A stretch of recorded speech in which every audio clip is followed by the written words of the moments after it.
Happy Thanksgiving from the Dimer Sports Betting Podcast. It's a festive holiday week here at Dimer's headquarters. Dave, great to be here with you. I have a turkey makeshift hat on for anyone who's not watching the viewable version of this show. But it's great to be here. I'm glad we could get one of these in before the big day tomorrow. How are you?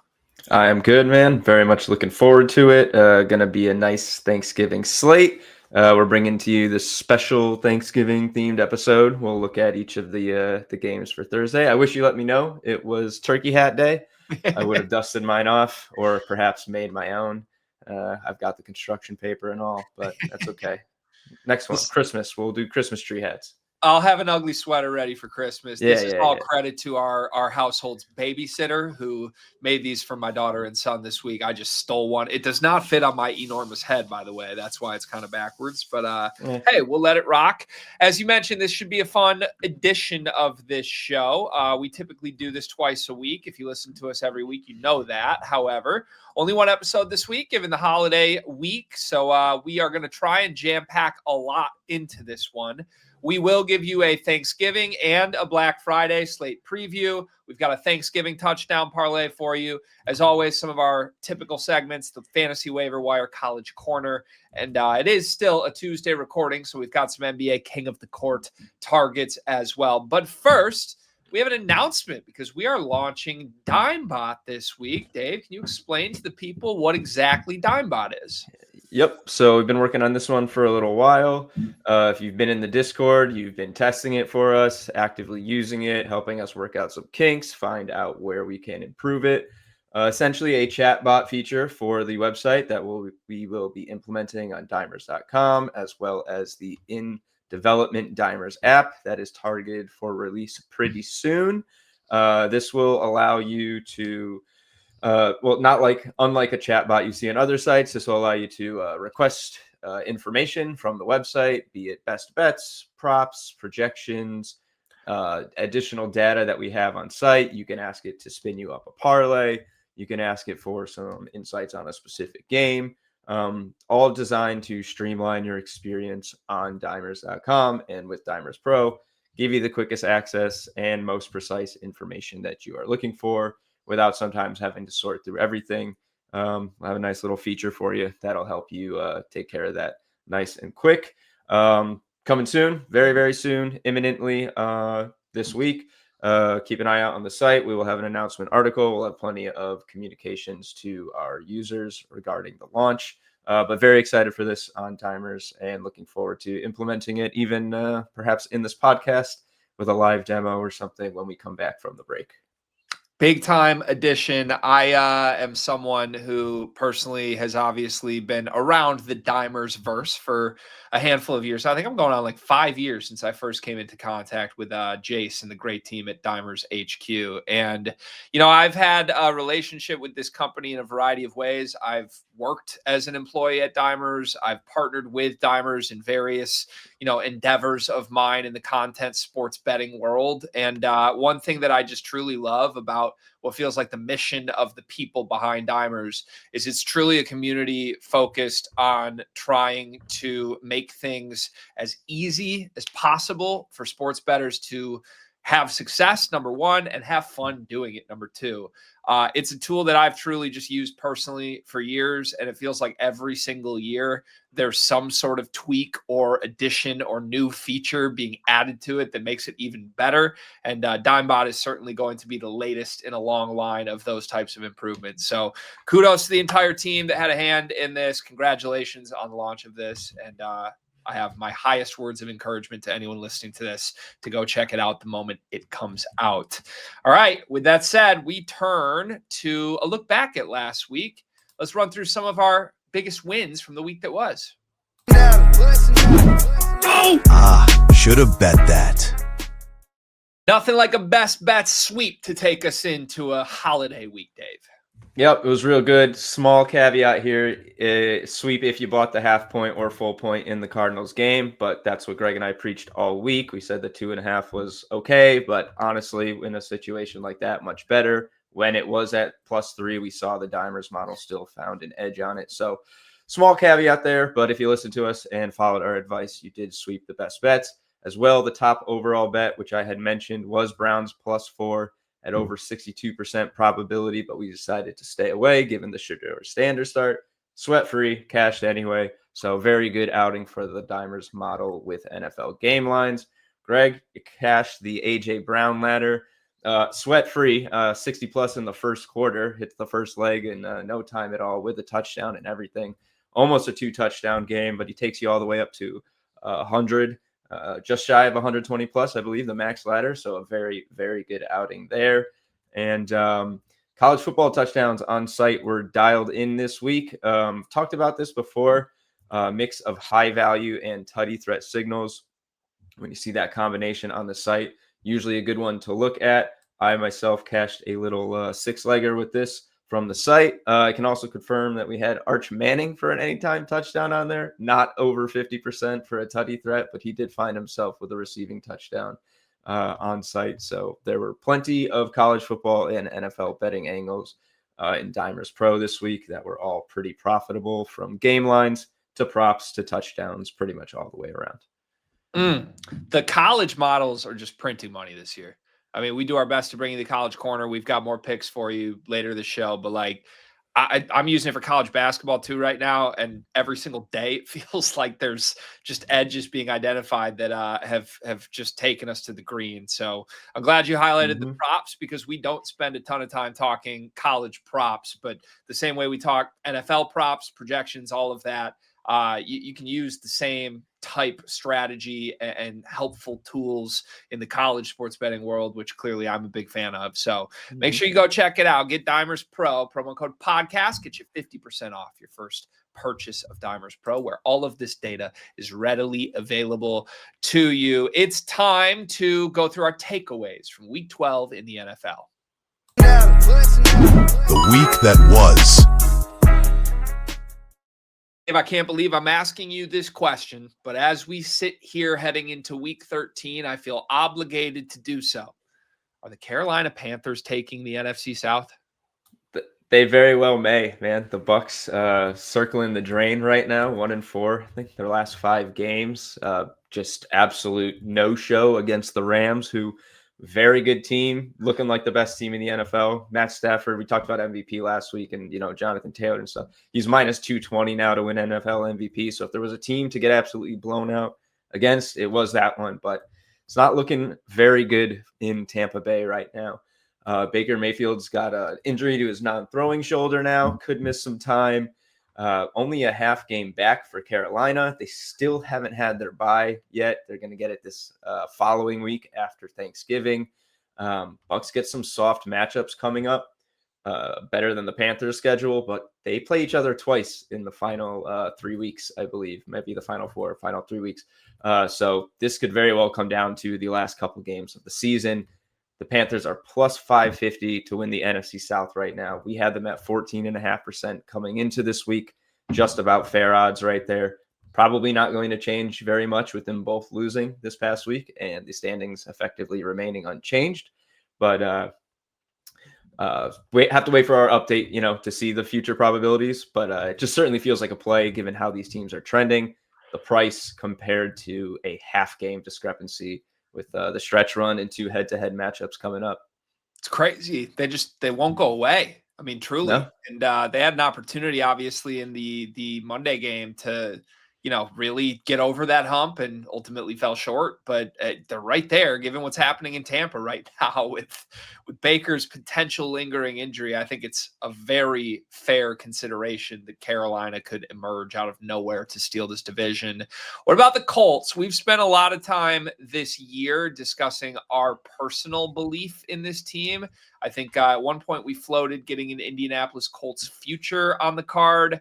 I still love this team. However, their gap at the top of the division is tightening. Just a 1-game lead over Jacksonville with a pretty interesting schedule looming. They've got the Jags twice, and then the Seahawks, the 49ers, and the Texans twice to close the year. So how concerned are you with Indy here as we get to the home stretch? A good bit. That's a pretty brutal schedule to close out.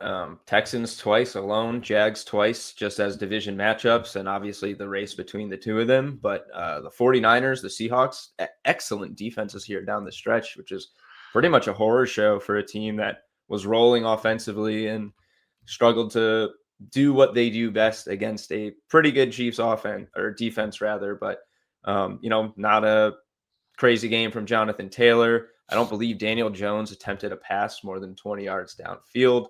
Whether that's a Chiefs defense stat or a Daniel Jones kind of Daniel Jonesing it stat, I don't really know. I'm not going to panic. If I'm in Indy, I'm not panicking. If I have a future on Indy, I'm not worried. You got really good odds on it because they were such a long shot. However, I think that you got an opportunity here for the Jaguars. Whoever wins the head-to-head matchups is probably going to win this division because the Jags have the Titans twice and the Jets in the queue still. Completely opposite schedule compared to the Colts. And I think the head-to-head matchups between the two of them, which there are two, is going to pretty much decide this division. Daniel Jones, 4 TDs to 4 picks over his past 3 games. 2 of them are losses. Trevor Lawrence, 6 TDs to 6 picks over his past 3 games. Difference is they've won 2 of those and are moving up in the division while the Colts are slipping a little bit. Jags are gaining momentum, winning dirty games right in the race.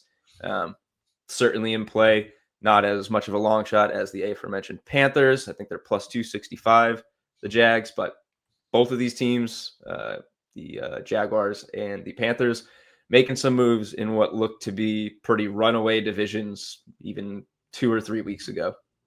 Yeah.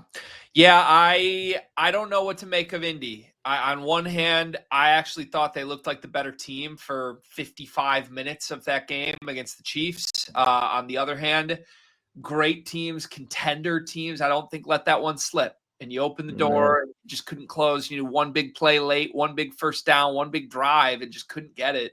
It is always going to be shaky. It's been such a special season. You don't want to knock the guy. This is Daniel Jones.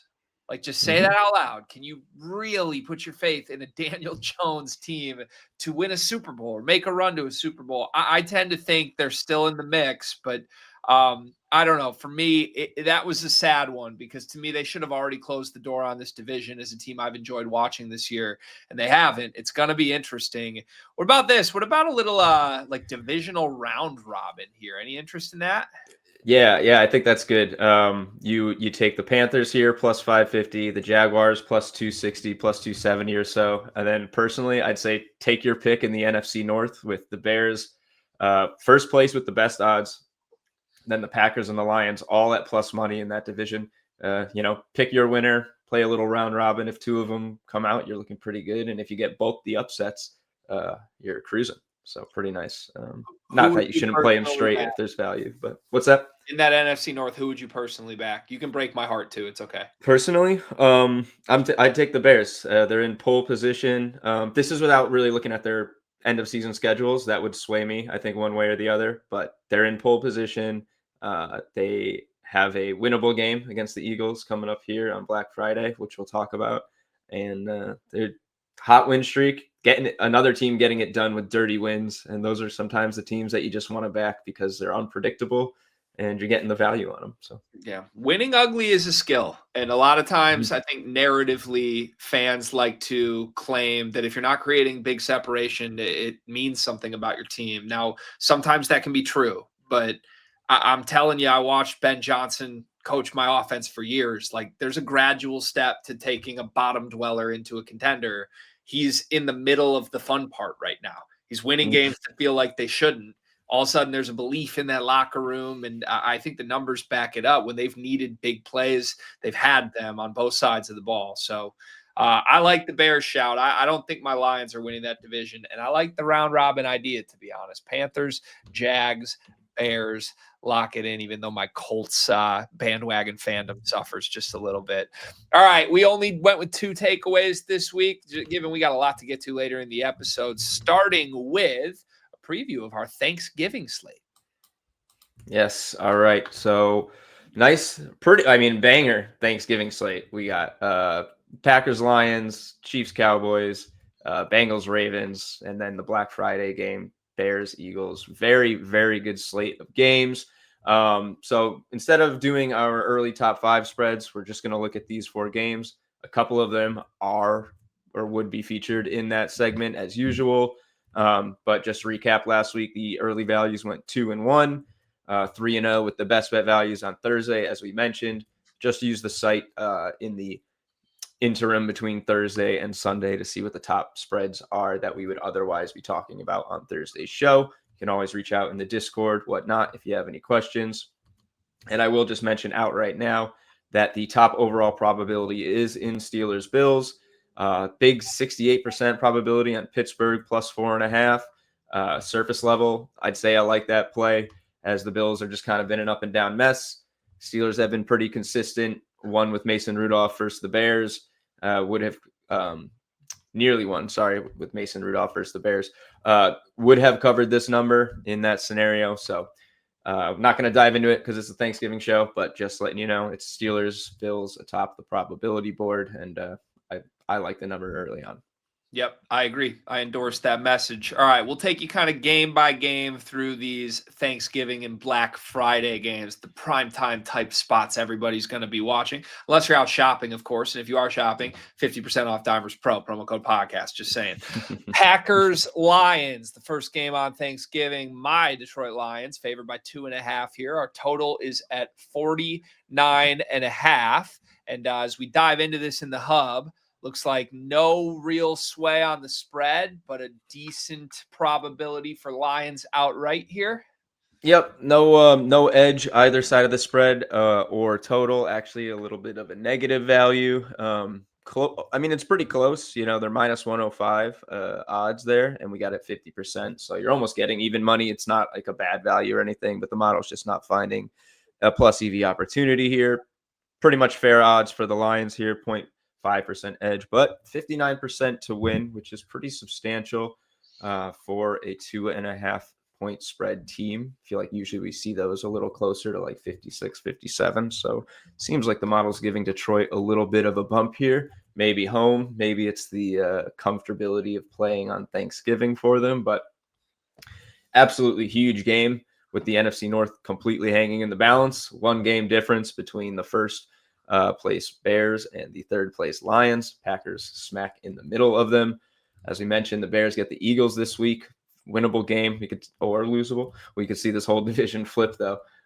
Totally hanging in the balance pretty much between Thursday and Friday here with how things are going to set up for the final few weeks. Packers won this matchup defiantly in week 1. Neither team has looked exceptionally convincing since then. Lots of ups, lots of downs. Packers certainly coasting off of a strong defense. Lions showing as much scoring upside as pretty much any team in the NFL. Seen a much higher offensive ceiling for Detroit, I think, not only compared to most teams in the league, but certainly compared to the Packers, who have been winning some pretty low-scoring games here. They will run into this Packers team that's allowing the third fewest touchdowns, so you're getting explosive offense runs into a stout defense. Always an interesting way to see those games play out. I think the biggest question in this game is probably going to be on the running side for both teams. How healthy is Josh Jacobs if he plays in this game? He's pretty much said that he would play on Thursday before last game. If he said, if I sit Sunday, I'll be ready to go for Thursday. Seems optimistic. It's not necessarily up to him though, so we'll have to see. Short week does leave it as a bit of a toss-up, kind of TBD. Doubt we're going to see him log probably more than a limited practice this week. Questionable in the practice estimation for Monday, so not a lot of clarity as far as Josh Jacobs' injury is concerned. Emmanuel Wilson filled in with flying colors in this past week, as pretty much as we expected he would, getting just an absolute dominant touch volume, 2 touchdowns, over 100 yards. Might see something similar in this game. However, the Lions have been pretty shut down against the run over their past 4 games. 1 total rushing TD to a running back in that span. J.J. McCarthy and I think Jalen Hurts with 1 in there, but running backs finding it very hard to break the plane against the Lions lately. Meanwhile, Green Bay has allowed a pair of 2 touchdown games in that span. 1 to Devin Singletary, 1 to Rico Dowdle. And now you're getting Jahmyr Gibbs coming off of an absolute career game. So the running game is probably going to be the fulcrum of this result. I think you're going to see pretty much hinge on that. Currently, not a big projection for Josh Jacobs. Kind of looking like that Lions defense is going to be very tough for him to combat against. Just 55.6 rushing yards. Solid 60% TD probability, though.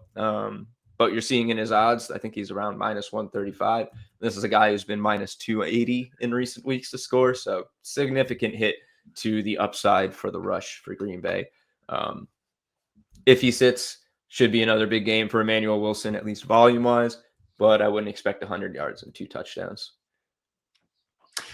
I don't know what to do with this one. I'll be scared. As a Lions fan, I got to be honest. Maybe it's just a history of growing up watching the Lions lose this game, but even in recent years where they've been better, they've won one of their last 8 Thanksgiving games. They're always at home in these games. I mean, last year, the lowly Chicago Bears, it needed a final second field goal to win that game. Feels like weird things always happen with Detroit here. They certainly didn't look good last week. I think I think it makes sense that there would be a lean towards the Lions winning this game, maybe no value on the 2.5 number. I think if I was going to touch it, I'd probably look to Gibbs props because the more banged up Detroit gets, it seems the more heavily they're just leaning into their superstar running back. I mean, the performance he had last week, like 260 total yards from scrimmage, was something I don't think we've really seen from Gibbs in terms of a work share before. So I don't know. I would lean Detroit to win, but weird stuff happens. I'm probably looking for props, and that's it. There's one more real fun game on Thanksgiving here. The Chiefs at your Dallas Cowboys here. We have a home dog are not dogs. They're wolves situation here. I love to see that. Catching a key number 3.5. What does the model show? Yeah, pretty good stuff here. 57% almost for the Cowboys plus 3.5, 3% edge. 53% to the under with 53% to the over. Sorry, 51.5. No edge to speak of there at 0.6%, almost fair odds. And Cowboys money line at just about 41% and plus 152 gets you a little bit of an edge. Not to be a homer here, but I do like the plus 3.5 here. Personally, I think I would lean the under in this one with what we've seen from the Chiefs defense in a lot of games lately and the short turnaround for both teams here. But despite the 6-5 record, the Chiefs have held teams to just 22 total touchdowns this season, which is a really good number. I believe that is 3rd best in the NFL, holding teams to under 200 yards passing. However, been a bit more vulnerable lately. 295 to Bo Nix and his cast of guys, nothing too spectacular there in that passing offense. 273 for Josh Allen and a similarly not inspiring receiving core. Now you have the Cowboys, who have probably the best wide receiver duo in the league right now. So certainly be able to move the ball against KC. I don't know if that means they're going to run up the score and put it over. The model's probability is a little bit, over 50% here, but since the strong bet is on the plus 3.5, that's what I'd be playing anyway. I just don't think it's going to be a very high scoring game. You saw the Eagles got out to a 21-0 lead and didn't do anything. It was, again, very similar to what we saw in that first game between the Cowboys and the Eagles, where the scoring kind of sputtered in the second half. Not so much for the Cowboys, but as a whole. Cowboys' rushing defense has been just absolutely transformed since the trade deadline with Quinn and Williams under there. Held Ashton Genty to 7 yards on 6 carries. Held Saquon to 22 yards on 10 carries. 90 total rushing yards over the past 2 weeks between RB1s, RB2s, and quarterbacks. Chiefs notoriously very not soft rushing offense, but just plodding rushing offense. No one really dominating. No one looking great. Kareem Hunt took double his season high in carries this past week. Like, not joking. He had 14 previously. He took 30 this past week, and he needed every single one of them to hit 100 yards. Isaiah Pacheco is going to be back, but what I'm seeing from this Cowboys defense lately, I think they're going to do a much better job against the run. It looks pretty bleak for the Chiefs in the projections. This is a Cowboys team, remember, that has been gashed by most teams all year. Isaiah Pacheco, 40 projected rushing yards. Kareem Hunt, 29. Patrick Mahomes, 28. A much different outlook for teams against the Cowboys than we've seen lately. And since the Chiefs have not really had luck establishing the run, I just think this is going to be a nice tight game, easier for them to hang in it. Doesn't mean the Cowboys are going to shut everybody down. I probably expect a big game from Rashee Rice.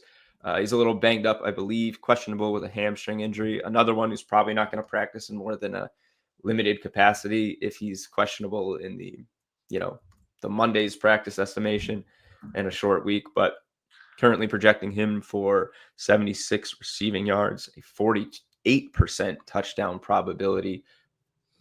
I imagine he'll probably have a game similar to A.J. Brown this past week, nice little 100+ yards, touchdown.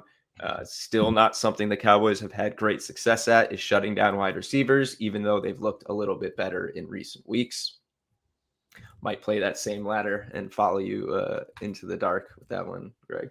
Hey, I will never be an anti-Dallas Cowboys best receiver ladder. I think it's the smartest way to bet player props in the NFL this season, quite frankly. Dave, if I'm hearing you correctly, you mean to tell me that the Dimers model leans to the underdog and the over in a Dallas Cowboys game? Do I have that correct? Yeah, you do have that correctly. It's not the automatic trend it was earlier this season. It did go under this past week, but the dog has pretty much been straight money in it, so I'm certainly gonna ride with that. I personally think it's gonna go under, so don't hold me to it to the Dimers model's results, but it's just my personal feeling given what we've seen from these teams, and I expect kind of just a gritty competitive game.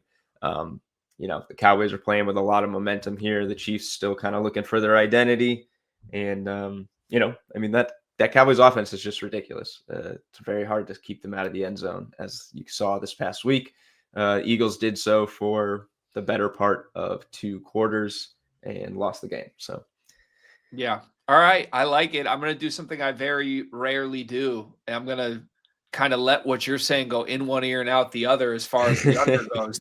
Dude, all year long, I've been waiting for our model to just tell me to bet the formula with the Cowboys. It's Thanksgiving. It's telling me to bet it. I have to take it. I mean, I even look at the Philadelphia game last week, right? They're getting smacked. They have nothing going for them. And that offense just went lights out for the final 2.5 quarters of that game. You're never out of it with Dallas. It's just a fun team to back. It's fun team to bet overs on against bad quarterbacks, let alone against Patrick Mahomes. So I will say I'm just going to blindly follow the model here. I'm going to back Dallas plus 3.5. I love getting a field goal. I'm going to back Dallas and just an over game for me. Root for points. If I don't hit it, I'm not even going to be that upset rooting for Dak and Pat Mahomes to have a crazy game. And certainly not. Dave, in the spirit of togetherness and Pilgrims and Native Americans here, I'm going to back your Cowboys to win this game outright as well. Thank you, Greg. I appreciate the solidarity. I'll be rooting. I'll have on my Cowboys ugly sweater and be eating some pumpkin pie and turkey and pulling for my boys to go over 500 for the first time this season. It might be time to do the Dimer Sports Betting Podcast Togetherness Thanksgiving Parlay. Dave's team and Greg's team to win outright. Cowboys, Lions. Wonder what that is. I'm trying to think what the odds would be at a plus. Probably over 2-1, maybe. Yeah, probably about 280 or so. Cowboys are plus 150. Lions are probably like minus 135. Yeah, that's probably. We should know this. We just looked at it, but yeah, 3-1 ish. Yeah, I'm in. I think I'm adding that in the spirit of togetherness. How about the night Thanksgiving game? At least I assume this is the night Thanksgiving game. Bengals and Ravens. Ravens favored by 7 here against Cincinnati. Totals at 51.5. Yeah, pretty sizable spread here. I kind of feel like I'm missing something because we're expecting Joe Burrow back. Bengals have been hanging in with teams. I mean, they just did against the Patriots, who I don't think we're going to sit here and say are a worse team than the Ravens. So interesting line for me. Models got this 57% for the Bengals at plus 7. high value signal at 4.6%. So this is the best edge of all of the games we're looking at here. We got under 52, also an edge, 56%, almost 3% edge for a value there. This has bounced a little bit, 52, 51.5, nothing crazy, but depending where you're looking, you might see a slightly different number. And then a 30.5% probability for Cincy on the upset. Solid edge there, 4.5%, plus 285. So this game is loaded with value. Models really loving Cincy. Has a lot of the year, and we've been correct on them in this podcast a couple times. But yeah, as mentioned, after a little tease last week, now we actually get Joe Burrow back for his first action since early in week 2. He has confirmed this himself as much, at least through, posting on Instagram and stuff. But we should see Joe Burrow in this game. Love the model's value here. Bengals +7. I do not really like the total at all. If I had to pick one, I'm not just because of the edge and the value, but I'm taking the Bengals +7. The Bengals defense and frankly Ravens for much of the season has been bad. It feels like they only go over.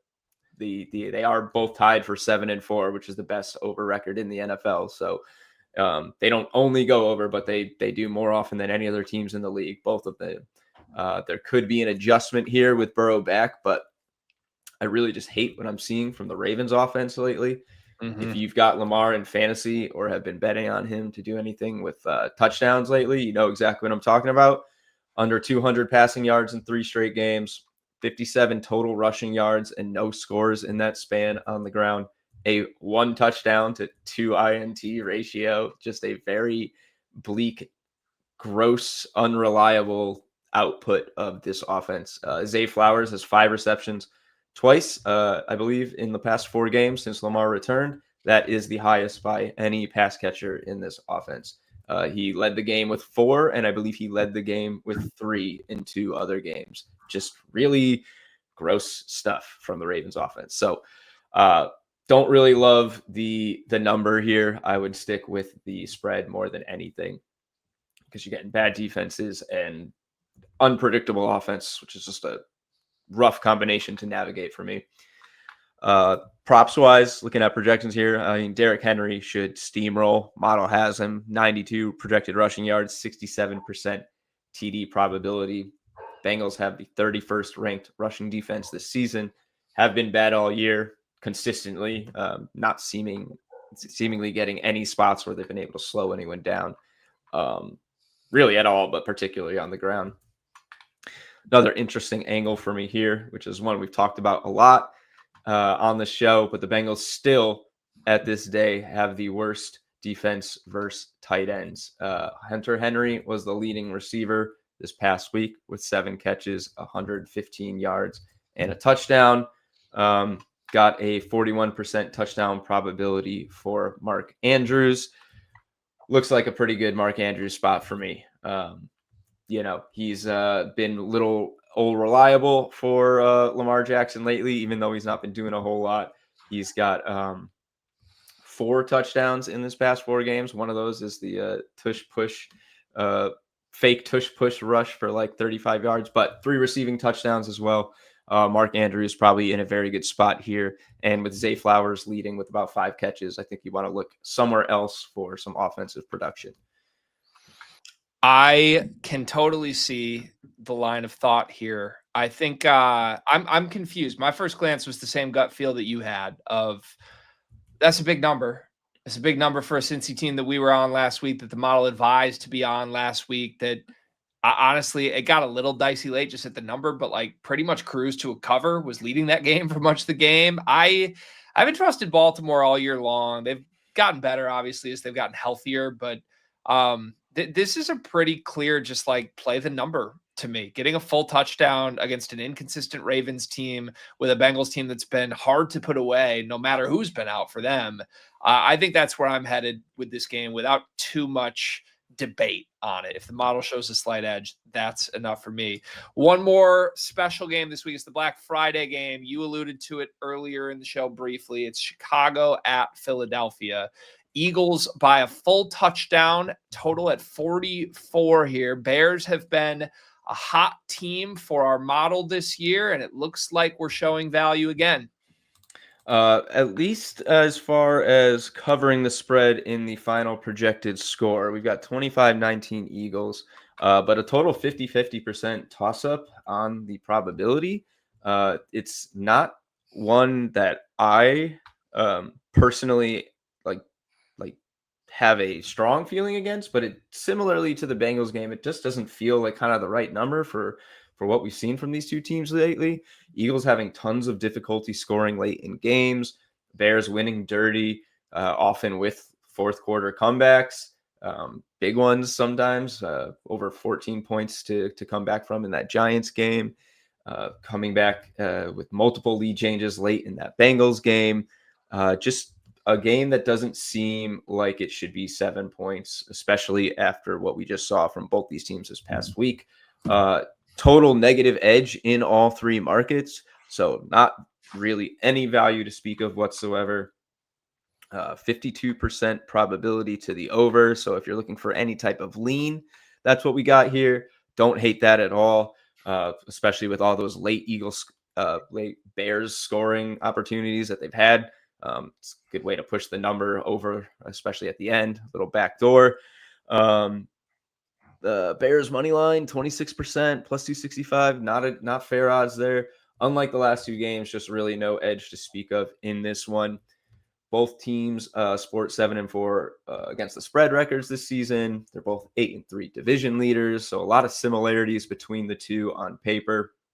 I think they're meeting with a lot more on the line for the Bears division-wise. The Eagles probably aren't losing the NFC East here, but I think a lot more on the line more broadly for the Eagles, given coming off that worst loss of the season, probably against the Cowboys, coughing up a 21-point lead, completely shut down in not just the second half. The final points for the Eagles came with 11 minutes and 32 seconds to go in the second quarter. Just unreal stuff here for a team that has had so many vocal issues with who's getting the ball, who's touching the ball, what is the team doing rushing wise or passing wise, and gotten away with a lot of wins lately, I think, and that finally caught up to them this past week. Now they're catching a Bears team who are on a 4-game win streak. As mentioned, don't always get it done cleanly. Lots of in-game chaos, but it's working for them. They have Ben Johnson's creativity, enough to throw off the Eagles, who looked very uninspired on defense this past week. The Cowboys shot themselves in the foot multiple times in that game. Early on, they had chances and they didn't get it. They gave up drives because of penalties, let the Eagles extend drives rather. It wasn't exactly an Eagles shutdown effort that was keeping the Cowboys scoreless for most of the first half. So, I don't know. Eagles get much needed benefit of this game being at home. Certainly, you have that. Bears' schedule gets really tough after this. You would expect them to play pretty hard, as they probably want to bank a win here in the competitive NFC North. But if I'm picking a team, it's the Bears +7. But the model is totally 50-50 on that in this game, and no value on the over. So, yeah, Chicago. What have they won now? Is it 8 of 9? Feels insane to say that out loud, but yeah, they started 0-2 and they've won 8 of 9 games. Really this year, I mean, anytime there's a one possession game, they've just found ways to do it. Going back to that week 1 loss to JJ McCarthy, like you really have to, you kind of got to steamroll them. That's how I view this Bears team. If you can get out 2 scores ahead of them and create some separation, obviously you can roll, but if you let them hang, they will hang and they will find ways to grit and grind their way through it. I do think Philly has the firepower to do that. So this is probably a no touch for me. I, as much as I love Chicago too, like I am privy and open to the idea that at some point their good fortune in close games will come crashing down against them. Maybe that's this week against Philadelphia. The Monungai storyline is the one for me. He's taking DeAndre Swift's job. And it's coming. like a full-blown pass of the torch, I think, is coming at some point. Now, is it going to happen against DeAndre Swift's former team in Philadelphia? I don't know. But that's what I'm continuing to watch, is just what happens in the backfield for Chicago. Yeah, out-touched him significantly. Well, 12-8 last week, but far more efficient. DeAndre Swift, just 1.9 yards per carry on that 8 yards. Monangai is the red zone guy without a doubt. Scored in 3 straight. That's exactly how long DeAndre Swift's touchdown drought is. All the scoring equity is in his favor right now. It's got a little edge for 1+ and 2+. Last I checked, with 38% for an anytime TD, and 38%, and 8.2% for a pair of touchdowns for Monangai. Cowboys found themselves in the red zone every touchdown came in the red zone. And if the Bears find themselves there, like I said, it's all Monangai with the scoring chances lately. So something to look at.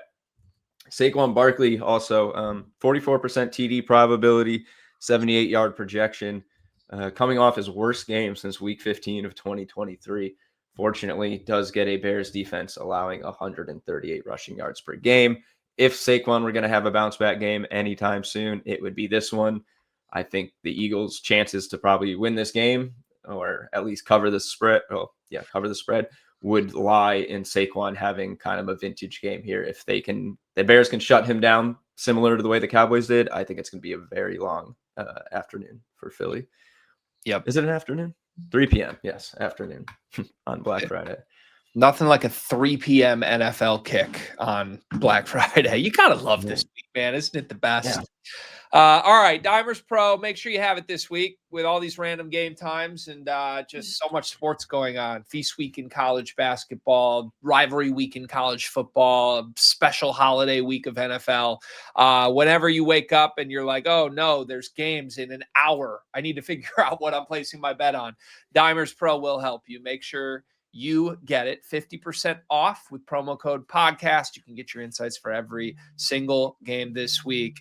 This week, we are going to do something fun for Thanksgiving. We've got an all-day touchdown parlay with one player from each team across the 3 games on Thursday.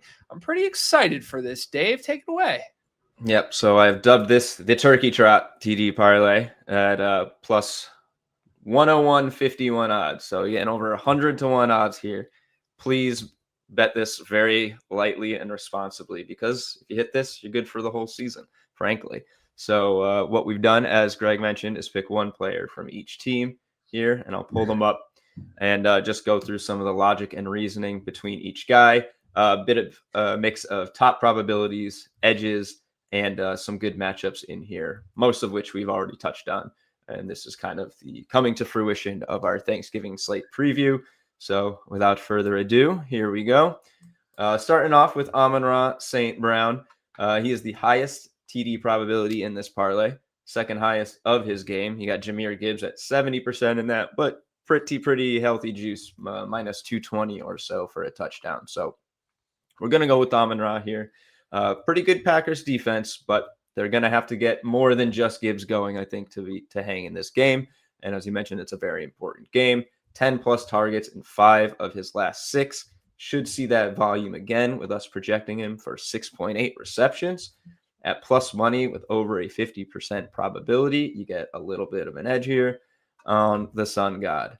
Following him in the same game, we're sticking with the passing game in this entire thing. Christian Watson. He's the lowest probability of the parlay here. So if that scares you off, feel free to leave him out, and no one will think less of you for it. 12 targets over the past 2 weeks. He's been a focal point since returning. 5 targets and 7 targets in his past 2 games were both season highs at the time. Lions have been a little vulnerable to wide receiver scoring. 21 passing touchdowns allowed this year, and a little bit of a murky outlook for the Packers running game with Josh Jacobs' injury and Emmanuel Wilson's volume up in the air. So we're going to ignore that or avoid that rather, and go with Christian Watson to get his 3rd touchdown in the past 3 weeks. Shifting to Cowboys Chiefs, Rashee Rice, as mentioned, probably in line for a big game here against the Cowboys, who, while improved on defense, still give up big wide receiver performances. could and should realistically see similar usage to A.J. Brown from this past week. He's coming off a 141-yard game. Should see plenty of downfield opportunities. Mahomes is our top projected quarterback of the week, so why not take his top projected wide receiver to get a touchdown? George Pickens, good passing defense here for the Kansas City Chiefs, but the Cowboys have used George Pickens as the go-to in their offense pretty much all season, emerging even more so when CeeDee Lamb was sidelined, and he has not really relinquished any of that volume. 140 yards and a touchdown in back-to-back games, 9+ targets in 4 straight games, catches of 40+ in 4 games this year, gets a model edge with his fair odds at +130 and a 43% probability. Going to the night game, Jamar Chase, he's back. Burrow's back. Got to go with his top target, who's at nearly 50% to score, our second highest projected wide receiver of the week. Burrow should look to feed his favorite target against the Ravens team that, again, getting healthier, but still let Tyrod Taylor go for 220 and a TD last week. Joe Burrow should be able to find his man downfield and connect for a score. Almost 50% probability here. Just about even money. Pretty good one for this. And finally, Mark Andrews. As mentioned, Bengals are as bad as it gets versus tight ends. Lamar has been shaky lately, but Mark Andrews is his safety net. This is a good spot for him. 3 receiving touchdowns in his past 4 games, plus the fake tush-push TD. Highly unlikely we see something like that, but he's still found the end zone 4 times in the past 4 weeks, which can't be ignored. And like I said, great defensive matchup for tight ends in this one. Plus 101.51 on DraftKings. Let's see if we can hit this big one. At least ride it out a little bit to the end and, cash in. Thanksgiving. Dimers model. Touchdowns. It would be a special Thanksgiving followed by a special Black Friday if I hit this level parlay and that hits the account and I can go straight to the store and take care of the family's presents. That would be just lovely day. Hopefully you powered us to it. Hopefully we can celebrate together next week when we come back to the show. I'm in. Add it to the list. All right. We made you wait, folks. It's time for Dave's Fantasy Waiver Wire. The Fantasy Waiver Wire. Yoink. Going to be a pretty quick one here. No one is on bye this week, and there were, frankly, not very many notable injuries this past week. So no clear-cut pickup, pretty slim pickings on the wire, and frankly, not a lot of needs across the board. However, our top pickups continue to dominate in this segment. Emmanuel Wilson this past week with a pair of touchdowns. Kenneth Gainwell over 100 total yards. We are feeding you with guys who are finding the end zone or finding high production with this segment week to week. Remember, you don't play fantasy. This stuff still works, still applies to betting. So look for these guys and sneaky spots each week. And on top of everything, I would just recommend pretty much everyone who's previously been featured in the past few weeks who may still be out there. The Christian Watsons, the Tyler Algiers of the world. If those guys are still out in your leagues, they are still worth a pickup. So Devin Neal, Saints running back, 5% rostered. Alvin Kamara left with a knee injury in week 12, awaiting some MRI results last I checked, but there's a good chance he's sidelined for a week or two. Neal is kind of the default RB2 in this offense, but he's even been out carried by Taysom Hill. So they'll need someone in this running back spot if Kamara doesn't play. So you're looking on basically, probably 10, 12 touches of a floor for Devin Neal if he starts because they literally have nobody else. But, the quote unquote RB2 is sort of in Taysom Hill as far as opportunities, and they love to give him the ball in the red zone and stuff. So keep that in mind. And if Kamara doesn't miss, he's not really worth playing or anything. But projected for 9.6 PPR points, 34% TD probability, which is pretty solid. And this is with Kamara not ruled out or anything yet. So expect that to go up if he is, and he should have a good opportunity if so. Stick with another running back real quick. Bayshaw 2 in for the Jags. He's 48% rostered, so might not be available if your league is competitive. But he went from a season high 15 touches for 74 yards and a TD the week before to just 7 for 17 this past week. Still, he scored twice in his past 4 games. He's not going away. He's at the least a change of pace back for Etienne, which means he could find himself with some big play opportunities. Pretty conservative projections of 7.3 PPR points, but a solid 37% TD probability for this week. Wide receiver, deep cut here. John Mechie of the Jets, just 1% rostered. Was acquired by the Jets at the trade deadline. Since then, 2 touchdowns, hauls in 10 of 11 targets for 113 yards. Best game came this past week with Tyrod Taylor under center for the Jets, which he should be moving forward. Should give John Mechie a pretty steady role in this offense. Pending a Garrett Wilson return, projected for 9.0 PPR points, 35 receiving yards, and a 30% TD probability. You can do a lot worse in a Jets offense than that. And one more, just a tight end for you, Colston Loveland of the Bears. He's been on here a few times. Still only 43% rostered, though. Scored his first touchdown this past week since his 2 TD outing versus the Bengals a few weeks ago. But he's been consistently involved in this offense. Target shares of 5, 7, 4, 4, and 5 over his past 5 games. Cole Kmet is doing absolutely nothing to hold on to the tight end 1 role, or really even tight end 2. He's just mixed in sporadically. Projecting Loveland for 7.7 PPR points and a 24% TD probability versus the Eagles, compared to just 4.3 and 12.9% for Kmet. So nothing crazy this week, as mentioned. Pretty conservative pickups. Probably just don't need much with everybody's team at full strength, barring previous injuries this week. You named a couple guys that I've had rostered for a couple weeks on my primary team, Tootin and Loveland. And one point I want to throw out on Loveland here as we get closer to the conclusion of the season. The league I'm in where I own Loveland is a keepers league. And obviously there's different settings depending on what league you're in. You might save them if it's an auction league at the price that you acquired them for. If it's just a draft league or an acquisition league that's normal, you can just keep a certain amount of players. I would consider Loveland, if he is available, as a stash to keep for the future. He's gotten a lot more involved as a tight end in the Ben Johnson system. I mean, Kmet's kind of been the hanging red flag here, and Loveland struggled with injury earlier in the year, but he's become a really reliable sort of safe haven target for Caleb Williams. I still think this Bears offense is getting better and better.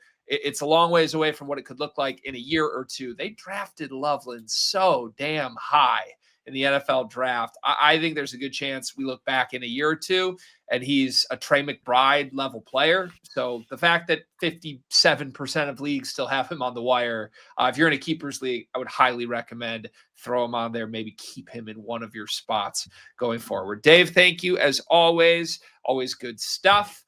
It's time for my College Corner. College Corner.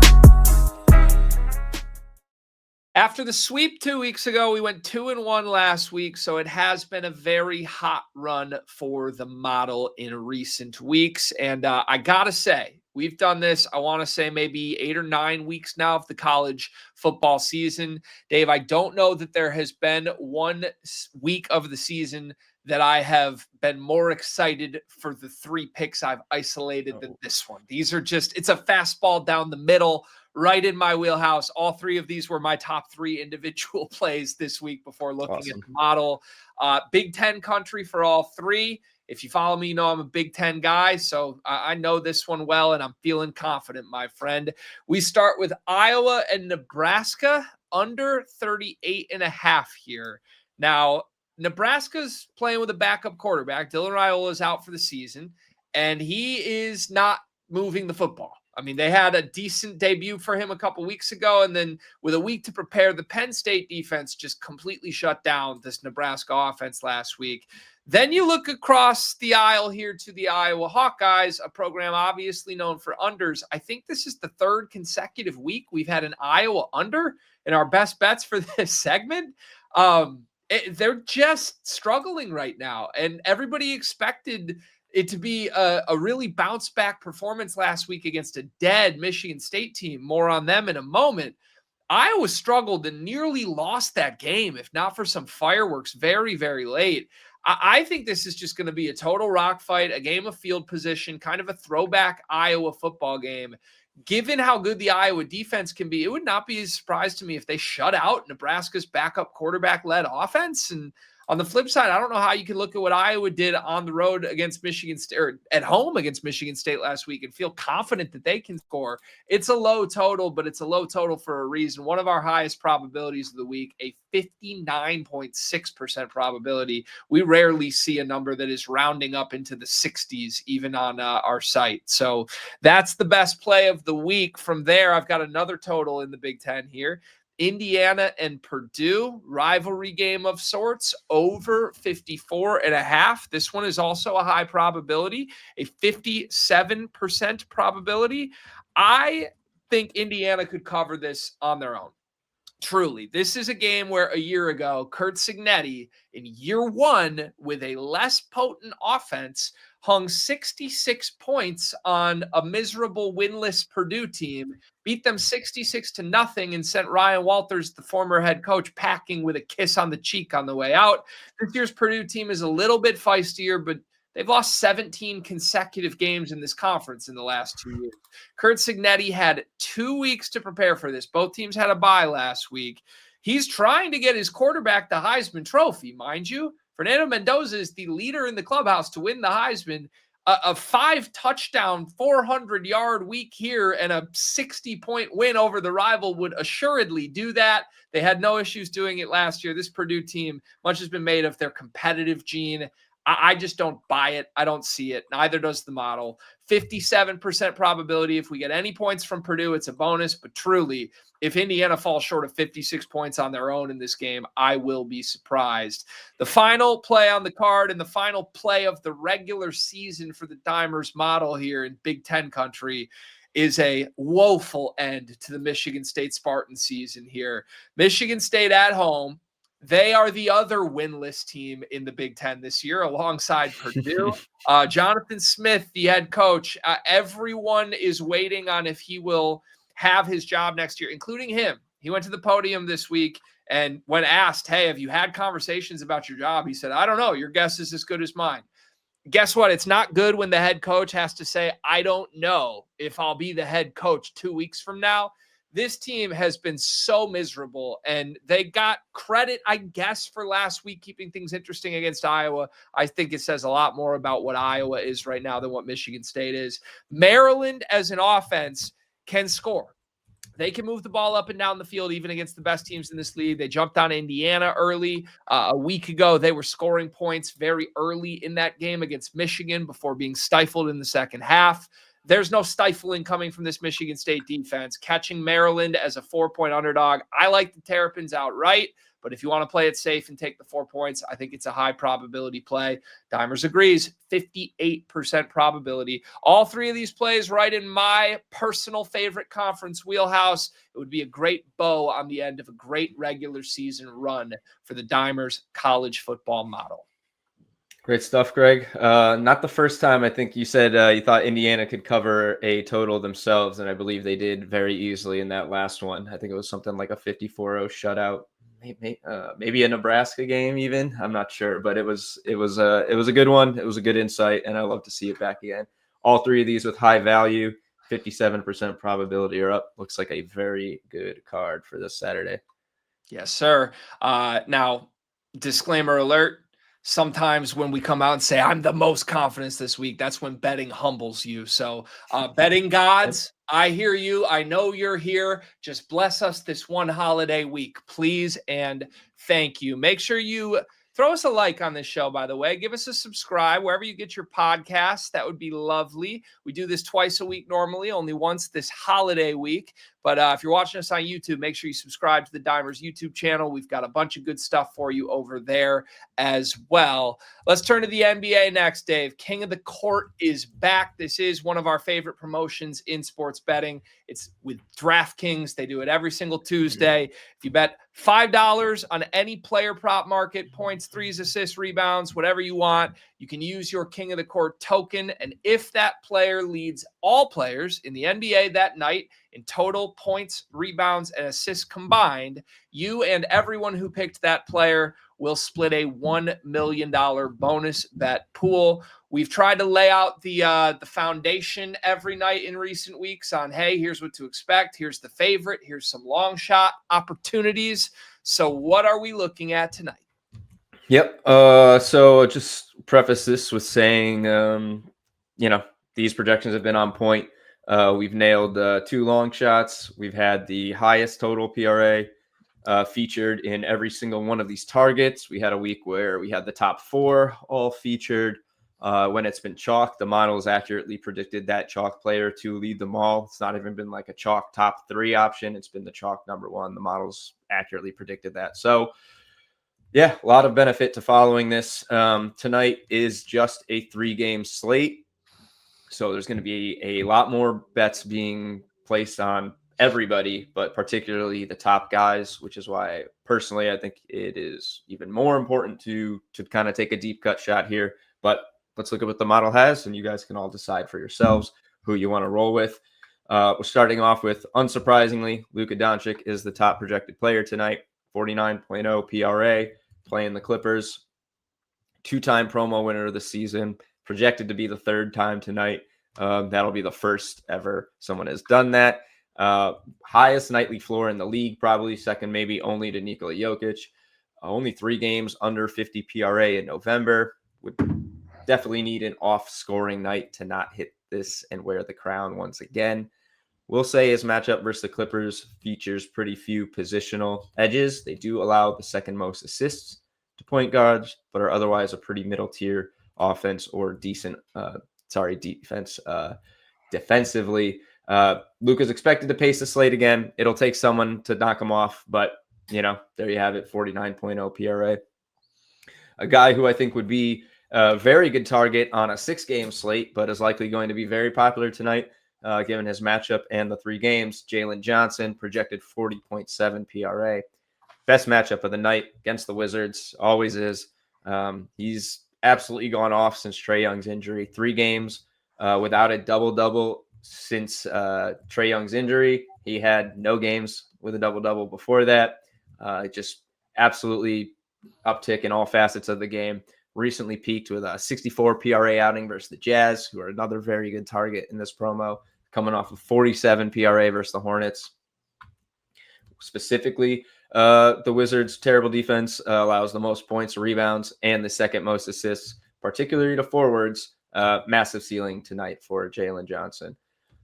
Tyrese Maxey, 3rd here, playing the Magic, projected 38.5 PRA, so not even over 40 like the other 2. Former long shot winner for us, though he did have to split the pot with Giannis that night. Projecting, as I said, near 40 PRA. Tough matchup versus the Magic, though. Very good at limiting assists and rebounds, but big scoring upside for him. 54 points versus the Bucks in OT last week. 2 40-point games earlier this season. 6th most assists in the NBA this season. But he doesn't really have a lot of peak assist games, like double-double levels. So it's going to need a big scoring night for him with like complementary numbers in rebounds and assists, rather than guys like Jalen Johnson, who could probably put up double-digit marks in those categories with less effort and lower scoring ceilings. He does have a shoulder injury. He's probable, so should play. And if he's active, he's got a path to contention. Looking at our 2 long shots here. Franz Wagner versus the Sixers, projected 35.6 PRA, 5th overall in the projection, so not super deep cut here. Real consistent rebounder, occasional scoring spikes this season. 37 points and 50 PRA versus the Knicks just about a week ago. Matchup versus the Sixers is average overall. He's a big man. It's kind of positionless between small forward, power forward. And the Sixers do allow, I believe it is the most rebounds to power forwards. I think it's 12 per game to the position. So, a little bit of upside there. But 35.6, a little bit outside the top guys. For the biggest long shot, Nickeil Alexander-Walker versus the Wizards, projected only 25.5 PRA. But if we're going after that matchup with one player, we might as well go after it with another for a deep cut. As mentioned, league worst points, rebounds, assists, defense, bad all across the board. This doesn't just benefit Jalen Johnson. He had 38 points and 50 PRA versus the Spurs last week. In a game, Jalen Johnson also put up, I think, 46 PRA. They both were able to thrive in a game. His 4 best scoring games have all come in the past 2 weeks. Against the Wizards, it's anybody's opportunity. All it takes is some foul trouble or a couple missed shots, whatever, and all of a sudden Jalen Johnson is no longer in the pole position, and Nah gets his shots. So major dark horse upside here, strong bonus return. Full disclosure, I'm putting it on Alexander Walker and hoping to get something big in return. If you nail Nickeil Alexander-Walker for Dimer's King of the Court picks, Dave, we can end the show, and I will personally serve you for the remainder of your professional career. Thank you. Hopefully. This would be. I wish it wasn't a 3-game slate. If this was like a 10-game slate, 6-game slate, he'd be ultimate dark horse. But still, I think it's worth a shot. We're talking a $5 token you got to put on one of these guys. So right. Go for the upside, in my opinion. 100%. 100%. I am rooting for you, my friend. This would be, I think, the best bold prediction bet advice of the year if we nail that one. But you got some safer options as well. Appreciate you laying that all out for us. Good luck to you if you are betting King of the Court with DraftKings tonight. One of my favorite promotions to do every single week. All right, before we close the show, let's take a look at what else is on Dimers this week. What's on Dimers this week? More Thanksgiving content to come, I hear, Dave. Of course, we're going to crank out as much as possible over the next couple of days to kind of set you guys up nicely on the site for Thursday and Friday. Should have at least one parlay for the Thursday games. Probably go with the night game as we usually do. Good chance we'll have one for the Black Friday game as well. TBD, though, so check the site. Get in the Discord if you have a question. See what else is cooking up in there. Probably going to do a trends article for the Thanksgiving games. Like to look for trends that are on, high 80, 90, 100% hit rates this season or over a certain span of games, which we can do in our tools. Went 2 for 2 with the ones I found for Sunday. So hopefully we could find, 3 or 4 good ones for Thursday's games. The usual first TD round robin, that will just be found in article format on site this week and in the Discord where we post every week. As we won't have another episode before the weekend, so we won't have it here on the podcast. And as always, keep an eye out for the model reports. Those are humming. Those are constantly being delivered and updated on the site with the bets that align with those every given day. And you're looking for any plays, advice, whatever, over the weekend up to Sunday, hit us up in the Discord. We will be happy to help. I'm sure I got plenty more stuff that's going to come across my brain that I'd like to get to if we had a Thursday show. So plenty to look for. So hit us up, ask us, and we'll have plenty to share with you guys. I plan to be a festive cocktail and 2 plates of leftovers deep on Friday afternoon, DMing Dave what the afternoon plays are. Cool. And you should be too, folks. Join us. This is going to be a fun weekend. It truly is the most wonderful time of year. And thank you to everybody supporting this show. We appreciate it. We've had fun doing this. We will be back on our typical flow next week. 2 episodes again on Tuesday and Thursday for Dave and our entire team behind the scenes. We wish you a happy Thanksgiving. Thank you for watching. Gamble responsibly this weekend and enjoy the time with your loved one, folks. Cheers. Gobble, gobble.